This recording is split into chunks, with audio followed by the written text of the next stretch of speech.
I got a comment recently telling me how I make the sword like go along with the characters, and how to make the slashing effects and stuff, and how like to make it throw.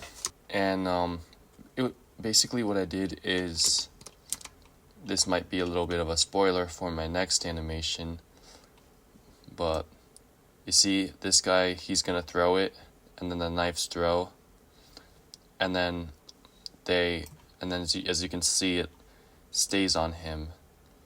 So how did I do that? So what I did is, well, before I do that, I'm gonna tell you how to make it so the weapons stay on his hand, and it's super easy, honestly. All you have to do is you want to add object constraint. You unclick this, child of, and then you just click the object, and that's it. That's all you have to do, and it's gonna stay on. Sometimes if you do that, the swords will like spawn away, so you have to like put it back in his arm. It's a little bit annoying. Now that we got that done, how do we make it so he throws it? It's easy. So all you want to do is make it so that the moment he throws it, you make it invisible. So these swords have the same shading, so if you make it invisible, they'll both become invisible. And the moment he throws it, you want to make it invisible. See? It still exists, it's just invisible. The way to do that, if you don't know, is you click alpha, insert keyframe, and then move it, and then insert keyframe, and that'll make it from invisible to visible. Now, to make it so that it throws, what you want to do is you want to spawn these two swords again, but except it's not constrained to him. Make it visible, and then I just moved it, and then I just like moved it until it hits him. And as you can see, as it hits him, he's moving with the sword. How I did that is, as soon as these hit him, I made it invisible. As you can see, I made it invisible, so that, because if it was moving while it was like constrained to his torso, then it would just like go everywhere. It would just be crazy because he's moving with it. So what I did instead is I made it invisible, and I spawned in new daggers, and I made it visible the moment that it stabbed him, and I made it constrained to him so that it moves with him. So yeah, that's basically what I did. Now for the effects, like the spark effects whenever they clash, what I did is, it's really easy.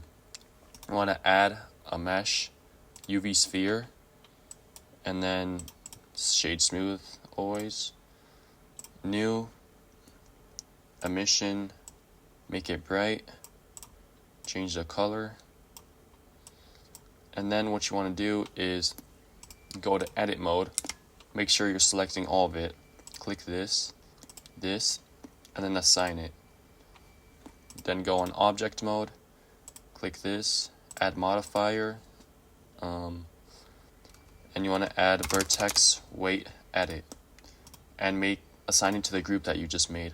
And fall off will be custom curve. Put this down, put this up. For influence, you put new, you click this, and then put clouds, and then click this again. And then what you want to do is add masking. This is going to make a cool effect.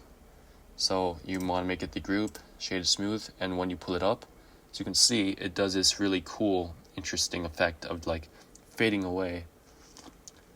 Now, what you want to do now is add a modifier, a displacement modifier.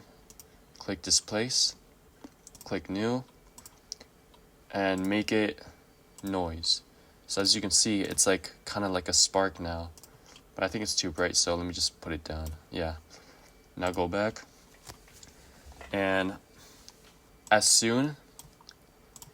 what I did is as soon as like they clashed, first we want to make it invisible, and then you want to make it visible. Bam.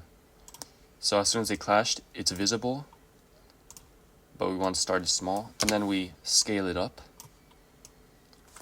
So now we have this. Maybe we should make it faster. Yeah, that's good. And then in the modifiers, you want to make the threshold of the mask like maybe a little bit down. And then as it goes up, you want to put the threshold all the way up. And that's how I make my clashing effect. And it looks pretty cool. Let's see what other effects I did. This time stop effect, it's really simple. All I really did is just add a sphere and then made it a little bit invisible, and then just scaled it up and made it invisible. And that's kind of what I did. And then at the same time, I made like it a little bit bright by going to the world tab. And that's all I did.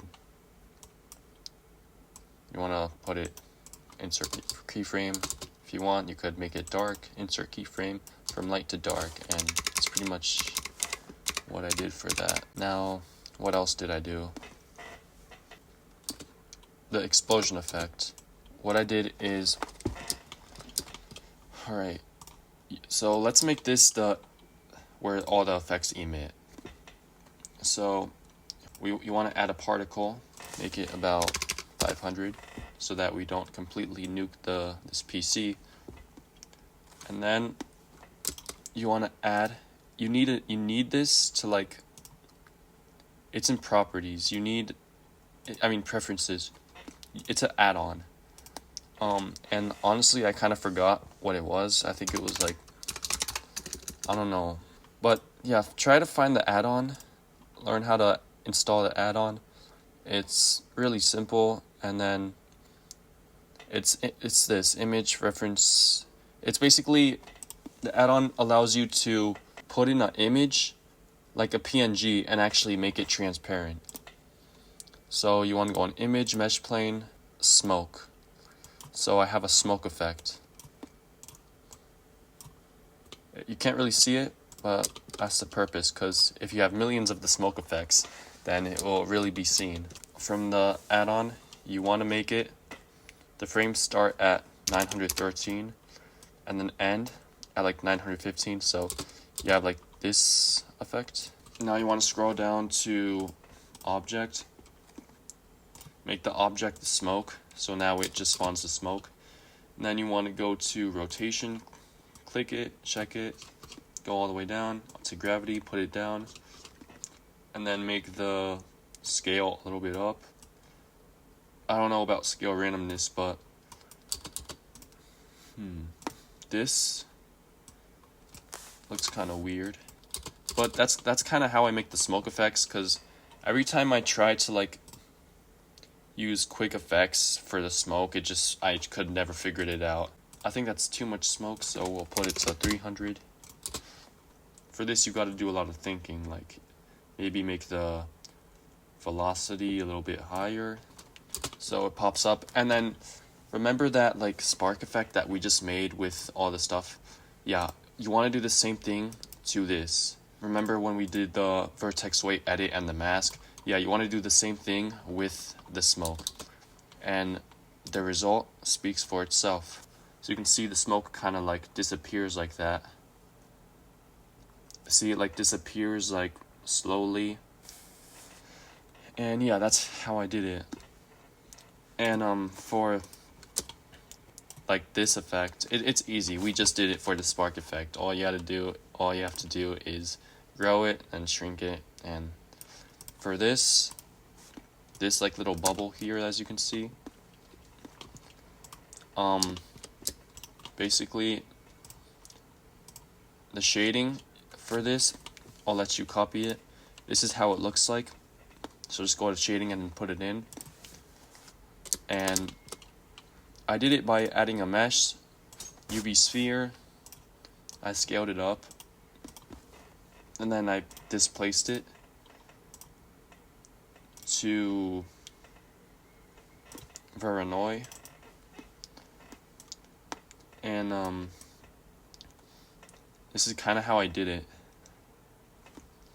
Sometimes Voronoi is like, it just kind of retarded and it doesn't really go how you want, so you gotta do it again. Yeah, sometimes it's just like that. And then with the shading on, you could actually make it look like smoke. And does obviously it doesn't look as good. Let me see if I can change some stuff about it. Well, I can't. Oh wait, no. Distance squared, that's why. It still doesn't look as good. As I said, Voronoi is retarded sometimes. But yeah, you get the point. And that's gonna be it for the video. I hope you learned something valuable today. Peace.